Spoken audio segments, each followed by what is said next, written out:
between being like so sweaty and then I'm cold. That sums up these press rooms in a It's, nutshell, pretty much. like awesome. Let's jump in. First and foremost, why didn't Barry teach his daughter about the dangers of going back in time? Right? Well, that's an interesting question. It poses, was he around to teach her? Well, did he not want her to be a speedster at all? We're going to answer those questions in the first couple episodes, though, and see Barry and Iris's kind of different takes on her being here and how, the time travel aspect of it. Yeah.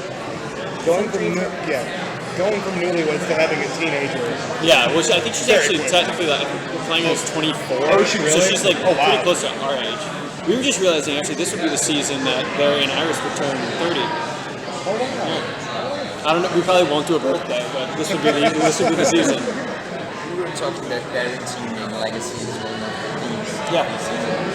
How does the character deal with it? Well, I think we've seen Barry mature a lot over the past few years. I mean, it's when I was cast, I was 23, and I'll turn 29 this season. So it's I've grown up a lot on the show, and Barry has too. And I think there's some kind of skepticism and apprehension at first because we've been lied to by people that have walked into the Cortex before and said there was somebody and there was somebody else. Thank you. But I think Barry and Iris are kind of functioning off the fact that of our gut, and we both just know it's her. We both believe that it's her. And she kind of has a different vibe with each of us. Like she's kind of standoffish. I don't know if you noticed, she was avoiding Iris all season last year when she appeared. She's a little standoffish with Iris, and we don't know why. And she's extra clingy with Barry. So that we'll kind of figure out why the first couple episodes. Do you guys have any rituals or things that have become tradition every time a new season begins or when you go back to work? Not really. I mean, Comic-Con is probably for real. Because I hadn't every past 2 years at least I hadn't seen Tom until we came to Comic-Con because he's not usually in the first couple episodes recently. They give him some extra time off with his family, so this is so early at the beginning of the year for us. And usually it's when I started working with Jessica mostly, plays Nora. We haven't all been together a lot, which is kind of how the show has been more and more. Is they kind of isolate the stories, which is I think a better way to tell the stories, and it's easier for us to shoot and not put 10 people in the Cortex together, so not really, there aren't really any rituals as a cast, sadly, just because we all are on such different schedules. What was your reaction when you heard about what the crossover was going to be this season, other than the fact that it's only 3 shows? Yeah. It'll be easier. They haven't announced what it is, right? The premise of it? Yeah. They announced Batman. But we haven't announced the premise of it, right? Because I know is something I can't tell you. It's just a premise of what the crossover is. I don't know what's going to take place really, other than I can't really Were you excited by it? Yeah, even just it's the idea cool. of, It's something we've never done before. I don't even know that we're in Gotham. I believe they said in the press release Gotham City will be featured. We'll be in. Yeah, I don't know if I'm going to Gotham, but we are it's something none of the shows have done on their own, and we've definitely never done it in a crossover. I can't say too much without fully giving it away, but it'll be really, really different from any of the crossovers. Probably not quite as big, to be honest, but more specific about what it is. It's so big, right? You'll see. Write that. You'll see. Do you see the universe of Gotham City as its texture's quite different to the universe that you Central inhabit? City, especially. Yeah. I mean, I don't.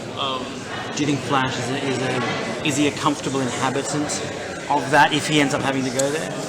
Sure. Yeah. I mean, he's frequented Starling City enough, which is probably a little more similar to Gotham. It's not Gotham, but it's not Central City either. I think Barry can probably handle himself anywhere. I mean, he went to Earth X with Nazis and he handled himself, so. I think you need that bad, right? Yeah.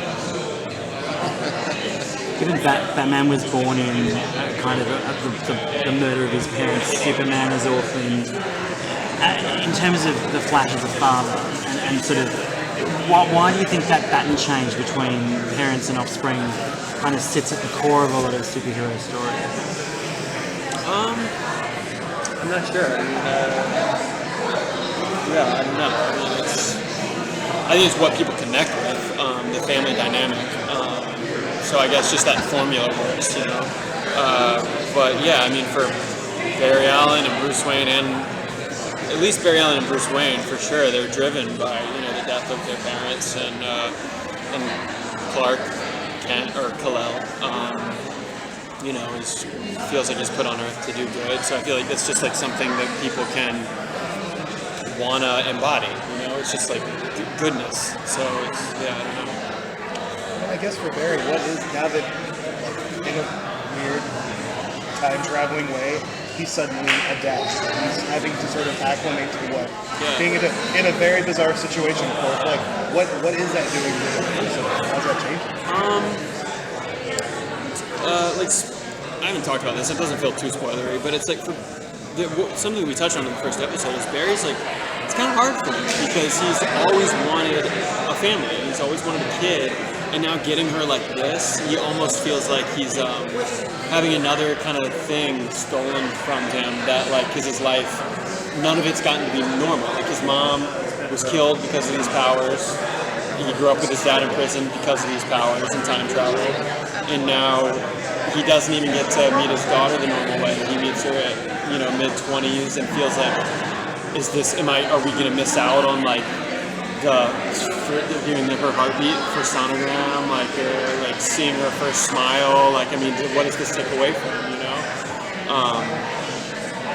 We'll see him deal with it in stages, but it is kind of tough, kind of weird for him at first, because he does feel like he's been robbed of a lot, you know? And this is a gift, but at the same time, it's like, what is this going to affect? How will this affect the future? Are they worried that they'll erase her or something? Yeah, there's a line at one point where it says she could Marty McFly herself out of existence. You know, if she does the wrong thing, it's like, that's fucking it. Like, so yeah, I mean, he's a little worried. That's perfect. Thanks, Cool. guys. Thank you. Good to see you guys. I know, like, I want to find There's the man. What's up, guys? What's up, man? Quick question. Yes. I hope it's a quick question. Barry as a character, I would just love to get your sense of where you feel the end of last season and where he's going this season. Well, I mean, I feel like he was in a pretty good place, and then we suddenly dropped a bomb on him right when the season ended. But yeah, I feel like Barry and Iris are in a good place. I feel like the relationship is strong, and this, you know, they'll kind of deal with this as it comes, as they do everything else. But I feel like they're kind of in a good place. This is a curveball, but yeah, I feel like they'll figure it out. This isn't the craziest thing that's happened, believe it or not. Life is a curveball. So we kind of know that this new villain is also not going to be a meta. We were told that earlier on, and it's going to be a little bit more of a physical challenge for you this time around. So what has that been like, or what's that going to be like? Yeah, we haven't really gotten to the big bad. I mean, usually we don't cross paths until like episode 5 or 6. You know, so I don't know if that's how formulaic it'll be this year, but we haven't crossed paths yet. I've met the actor who's playing the big bad. I'm pretty excited about it. It's kind of off-the-wall casting in a cool way. And it's, dark. It's kind of like more like Zoom in the sense that he's fucking terrifying, but he's not a speedster. And I guess, he's not a meta at all. Maybe. I guess that's what they told you guys? They just said he wasn't a speedster. Not a speedster, yeah, because I'm not really sure what his meta story. I don't know too much about the character, to be honest. But it's going to be. We shot a teaser that should have aired in the finale, and they saved it for the first episode. So, it's cool. So kind of dark. Yeah, it's scary. I don't want to give too much away, but it's going to be cool. What can you teach about the dynamic between Barry, Iris, and Nora this season? Well, we kind of quickly see, and we kind of saw some last year. I don't know if you picked up on it. Like Nora was kind of avoiding Iris and was kind of cold towards her, and we see a lot more of that when we pick back up. That she's kind of extra clingy towards Barry and a little distant towards Iris. but Iris really wants to connect with her and is really excited that she's here. And Barry's kind of being a little more cautious at first because he feels that, first of all, we've had people lie to us before about who they are, and then they turn out to be somebody else. But we kind of both feel like it's her. Like, just our gut tells her that this is really our daughter. And so then Barry's kind of worried about helping her and how to kind of hone her powers, why she's here to begin with, how to get her back to her time. But yeah, hey man, you doing anything? You want to hang out? Just like an interview. You want to hang out? I can't right now. Oh, okay. Dude. Oh, yeah. That's not the time. Sorry.